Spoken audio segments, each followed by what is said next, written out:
tower rose from the flat scrub, and live oaks like the fist of an old mariner thrusting up through the sand, a dark cylinder crowned with glass that watched the ribbon of sea leading into Pensacola Bay. For generations, sailors and fishermen had steered by the promise of that light. Parents had told children to look for the tower's silhouette on nights when storms came up like iron. The Pensacola light had been a presence so long that it almost felt older than the town, as if it held more memory than brick could store. That memory carried two voices: the clean ledger of dates, keepers and repairs, and the lower thrumming voice of things people felt but could not fully name. The official ledger was tidy, a lightship anchored for a time at the mouth of the bay in the 1820s. A permanent tower replaced it, and the present brick tower, the one locals climbed and tourists photographed and children raced to touch, was completed in the late 1850s and first lit on New Year's Day of 1859. The tower's lamp and first-order lens beamed out to guide ships into port. The structure stood as an anchor for lives of navigation and labor. The tower had 177 steps and was 150 to 160 feet tall, a climb that turned idle tourists breathless and kept its own rhythm of footfalls that echoed in the brick shaft. But the ledger could not hold everything. Around the ledger had grown a scatter of stories, small, sharp tales that stuck to corners of the keeper's house and the stairwell and the tangled shrubs outside the perimeter fence. These stories were not mutually exclusive. In public history, keepers were men and families who moved in and out with the seasons and with promotions.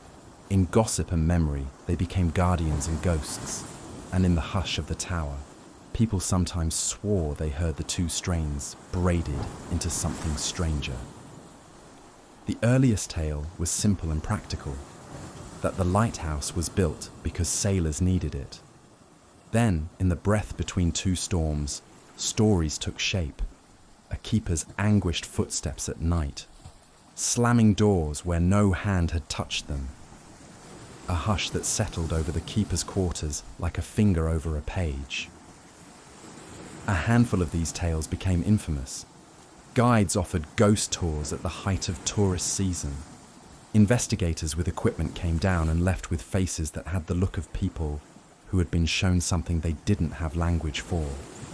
Some local writers, and later national lists of haunted lighthouses, counted as many as 6 distinct entities said to inhabit the grounds. Whether you judged that number conservatively or generously, a cultural fact remained: the Pensacola light was part museum, part shrine, part riddle. I was not among the people who sought out haunted places for spectacle. I had a different reason for being in Pensacola that late spring. My grandmother's voice, faint on a long phone call, telling me there were 2 trunks in a storage room at the back of her house filled with letters and a ledger from a man named James Palmer. Palmer, pronounced like a mapmaker. He was a keeper, she had said. He slept there once. He wrote about lights and storms and a woman who used to sing. That was the kind of line that pulls at the hem of you. Not so much the promise of a ghost as the wish to know what a person actually felt while living at the edge of the world. The ledger was yellow and faint but whole. In slanted ink were entries about oil purchases, repairs to lantern panes, complaints about mice, and the kind of domestic notes that anchor a person to place. The shaving of beard hairs, the fixing of a child's toy, the sound of a neighbour's fiddle at a distance during the summer. James Palmer, or Palmies, as one line grudgingly corrected the other, had written a brief account of the towers and his own loneliness. The most arresting passage came after a long entry on storms. "There is a woman who comes in the small hours," he had written. "She stands at the foot of the stair and watches me go by." Once she spoke to me of names I had not thought on. The light is kinder than I believed. It keeps telling me to go, keeps telling me to stay. There was no flourish of Gothic fancy, just that half sentence, thin as breath. I felt, reading it in my grandmother's kitchen, with rain ticking against the window, that I might be holding the moment before a story explained itself. Instead, the ledger closed, and the world retained its small humiliations. Bills, a neighbour's dog, laundry.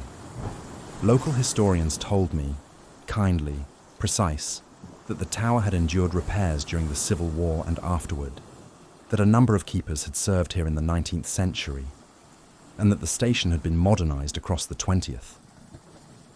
Those facts were easy to corroborate. The US Coast Guard historian's notes, the site's own timeline, the archived photos of a white base and dark shaft standing against the sky. But facts did not remove the odd.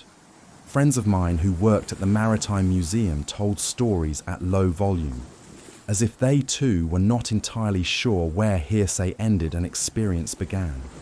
A docent who had lived in the keeper's quarters as a child said she sometimes woke to breathing at the bedside, and that she would awake to find a folded handkerchief on the nightstand that had not been there when she fell asleep. Another guide said footsteps climbed the tower in the dark when no tours were scheduled. A group of schoolchildren were once ushered out of the dining room after someone had scrawled a line of salt across the floor. For luck, in a place the curator swore had been cleaned that morning. When investigators came with electromagnetic meters and digital recorders, they reported anomalies that, at the least, fed the stories. At the most, they left with images and recordings that some used to insist that the tower had a memory of everything that had happened upon it. There was one story that most people told with the same cadence, like a song everyone sang the same way, the tale of a woman named Michaela. Michaela's supposed name floated through internet forums, ghost tour scripts, and the mouths of older residents. In the versions that favoured the romantic, she was a keeper's wife who had died tragically in the house. In the versions that liked horror, she was murdered. Blood that would not wash out. Some said she had been a servant, some insisted she had died elsewhere, but returned to the quarters as if pulled back by the memory of a nursery and a lullaby. As with many oral legends, Michaela's details resisted neat documentation. Where official archives recorded keepers' names and appointments, they did not always print the domestic rhythms of servants and wives who remained off the ledger. When I arrived at the tower the first morning, the keeper's house, the museum building with its wide porch and white columns, looked uncannily as if it had been a stop on someone's memory. The tour groups filed through in quiet arcs that resembled pilgrimage. A handful of teenagers laughed in the corner. A woman with a camera set to black and white clicked intently at a rusted oil can. The lamp itself, the modern beacon that had replaced fragile Fresnel glass decades ago, gleamed like a thought. I climbed the 177 steps. Each landing gave me a different view of the town, the Navy base off the peninsula, the teasing stretches of gulf and bay. Below, the city moved like a map. Up close, the brick walls of the shaft breathed faintly with old mortar and salt. On the third landing, the plaster had a small triangular patch that looked as if a previous repair had been done in haste. I imagined a past keeper's hand smoothing it, the edge of a palm catching dust. Up in the lantern room, a docent pointed out the fixtures, the metalwork, the tiny notch in the railing where a ship's bell had once hung. In a less practical instant, I felt the air thicken as though the tower had inhaled and held itself steady, as if the sound of the sea could not pass through. The docent, a woman whose badge read Lucy, told the visitors about the tower's wartime months, the men who had kept the light during times when flags changed hands and fortunes tilted. She told them about the 177 steps, about the logs that keepers had written in careful script, about the occasional visits of men in uniform. Then, when the guided group had trickled down the steps, Lucy lowered her voice and returned to that other ledger. "There are people who say there are 6, she told me. smiling with the careful gravity of someone who makes a living between fact and folklore. 6 names people give us most. She did not name them all. She hinted instead that here, more than in many places, history and story braided into something visitors tended to feel rather than prove. At night, the museum closed and the town brightened with restaurants and fluorescence. A storm rolled in from the west with a flat grey face and a wind that smelled of salt and old wreckage. I had permission from the curator to stay late in the keeper's house to review Palmer's ledger. The keeper's quarters had a hush that the day's tour chatter did not entirely dispel. In one bedroom, a doll sat on a shelf. The curator joked that it had been found in the attics. In another room, the door was bolted with a small iron latch like an afterthought. I sat at the kitchen table with a flashlight on the ledger and a cup of coffee left cooling. Old house smells, oil, washed oak, the iron tang of old nails, lived in the corners. It was the kind of place that encourages stories. People who live with memory learn a certain hospitality toward it. You lay a place for its visitors. Around midnight, I thought I heard the faint scrape of a shoe on wood above. I paused, hand on the ledger. The house was old. Pipes dipped and sighed like sleeping animals. Once I had been in places where the mind wanted to make ghosts of every settling sound. That night, because I had been reading the ledger with an ache of curious tenderness for a man I had never met, I let the sound be what it seemed, the house doing what houses did. When the scrape repeated and then paused as if someone were listening, it became something else. My skin, which had cooled, prickled in the way you feel when a voice in a room you have never known recognizes you. The scrapings moved across the second floor and toward the stairwell. The sound of someone standing at the foot of the stair and breathing was, in the small house, a sound with shape. I told myself it was a maintenance worker, a neighbor, some officious late-night inspector. The door to the room opposite mine opened and closed without the deliberate click a human hand would make. The curated doll on the shelf should not have been able to tilt its head, but its face seemed turned toward me with an expression I could not name. Not malevolence, not anger, only an exhausted, patient attention. I felt suddenly, absurdly, like an intruder in a life that had the right to continue without me.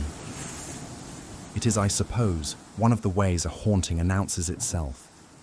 Not through theatrics, but through a small, gentling insistence that life has a habit of continuing in its own way.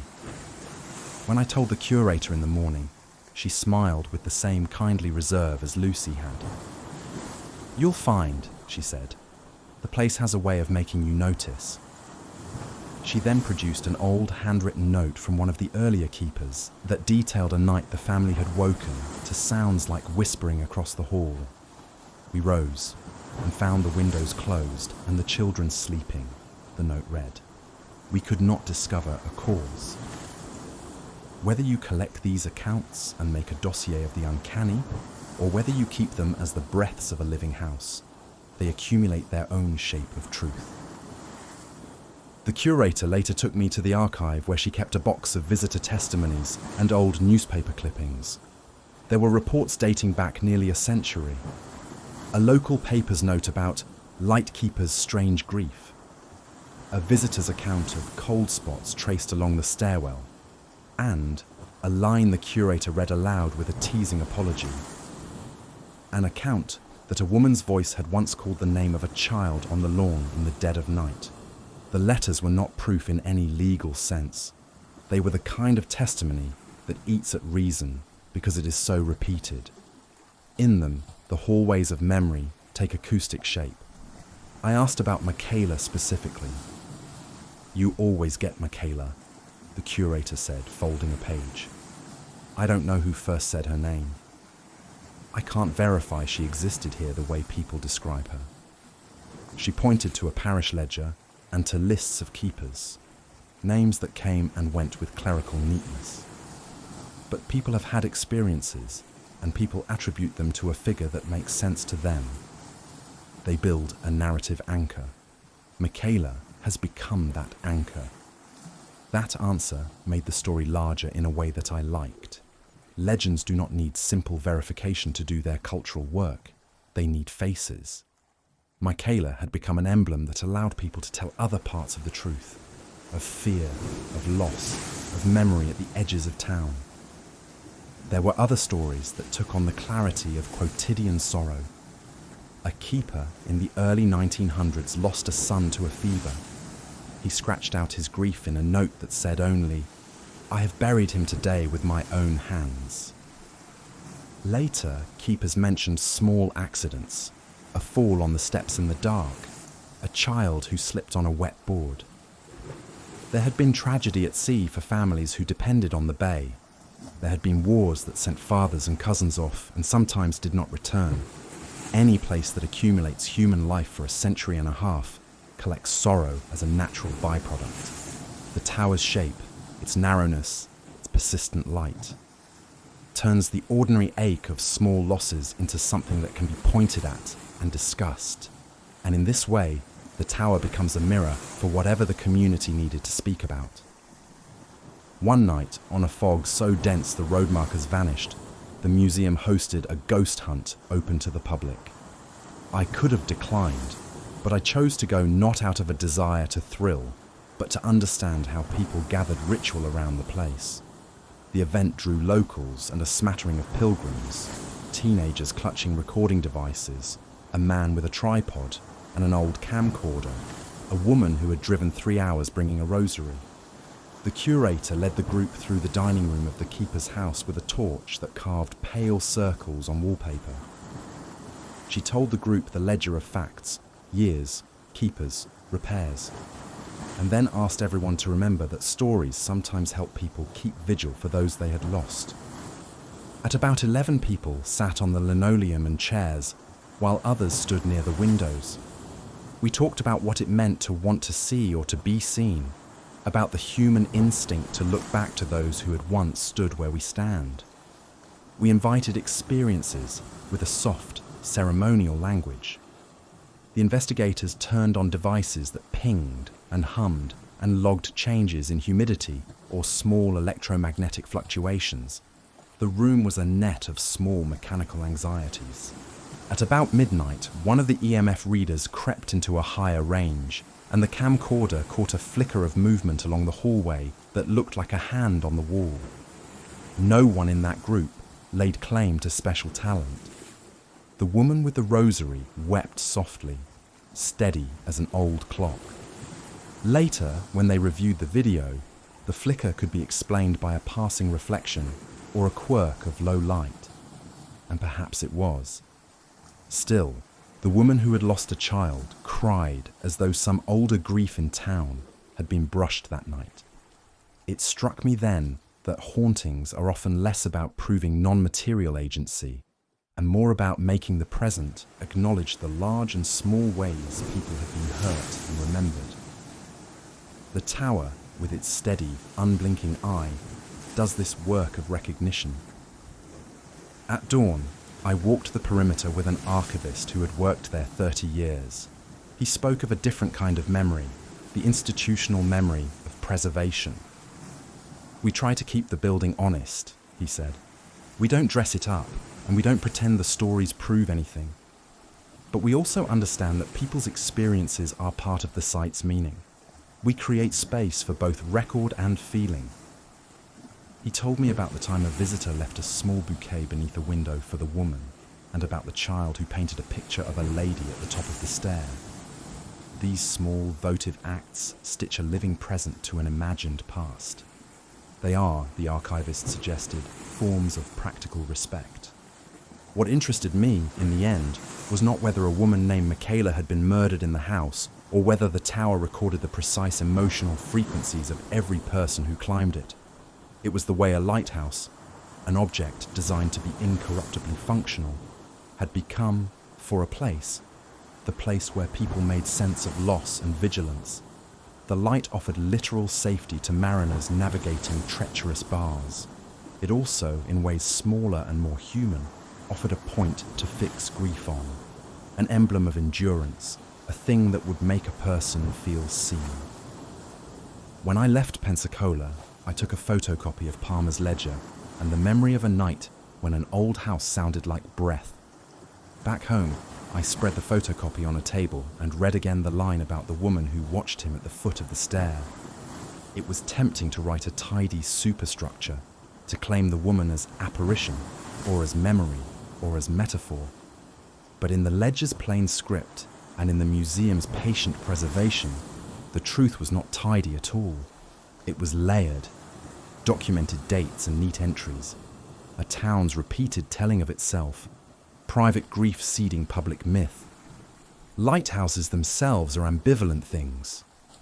They are at once practical and symbolic, a circle of white against a map, a mechanism of safety and a machine for attention. The Pensacola light had offered both kinds of service across its life, to sailors, to families, to tourists, and to storytellers. The hauntings were not simply evidence of ghosts. They were evidence that people needed places to hold on to people they had lost, and that in telling those stories, they found something like shelter. If you climb the 177 steps, if you stand in the lantern room and look where the water narrows into bay, you may feel the pull of that archive, the push of recorded history and the low hum of rumor, the way the two combine into an experience that is both human and slightly beyond. You may not hear a voice call your name. You may not see a hand drawn along the railing in a momentary flicker. You will, however, feel the weight, the collected weight, of many small lives stacked in a single shaft of brick. And if, in the small hours, you hear a breath at the foot of the stairs, or find a folded handkerchief placed where no hand of yours put it, you will hold the same problem the town holds. The problem of how to respect a place that asks to be remembered in ways we do not always have language for. That question, more than the proof of a spectral presence, is the form of the Pensacola light's haunting. It asks, with the gentlest firmness, that we keep watching.